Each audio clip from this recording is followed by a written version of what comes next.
अक्षय तृतीया हिंदू धर्मर एक पवित्र पर्व अटे। बैशाख मास शुक्ल पक्ष तृतीया तिथि रे एही पर्वर पालन करा जाए। अक्षय अर्थ होछि जहार क्षय हुए नहीं बा जहार केबे नाश हुए नहीं। आ तृतीया होछि तृतीय दिन बा तृतीय तिथि रे जहा पालन करा जाए।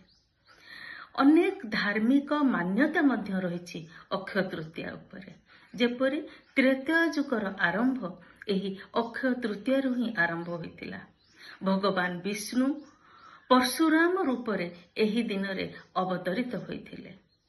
महाभारत काल रे भगवान श्रीकृष्ण पांडव मानकु अक्षय तृतीया दिन अक्षय पात्रर दान करथिले, जेहु पात्ररु भोजनर केबे शेष हुए नहीं।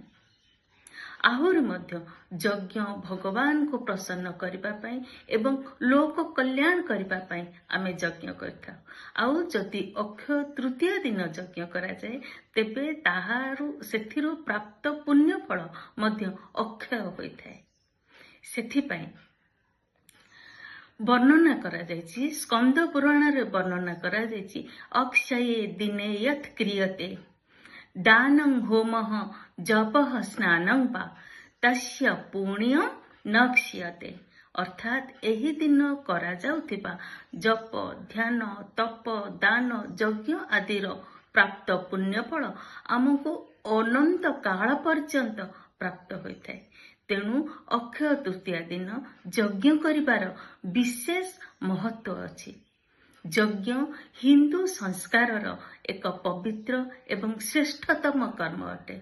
किंतु जदि अक्षय तृतीया दिन यज्ञ करा जाए तेबे सेथिरु प्राप्त हेउथिबा पुण्य फल आमको जन्म जन्मांतर पर्यंत प्राप्त होइथाय। जीवन रे सुख शांति एवं संतुलन मध्य प्राप्त होइथाय। पितृदोष आ ग्रह दोषर शांति मध्य होइथाय।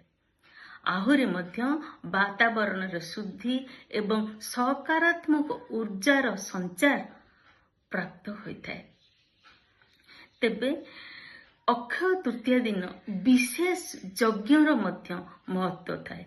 जेपरी विष्णु यज्ञ, लक्ष्मी नारायण यज्ञ, रुद्राभिषेक यज्ञ, नवग्रह शांति यज्ञ एवं पितृतर्पण यज्ञ आदि।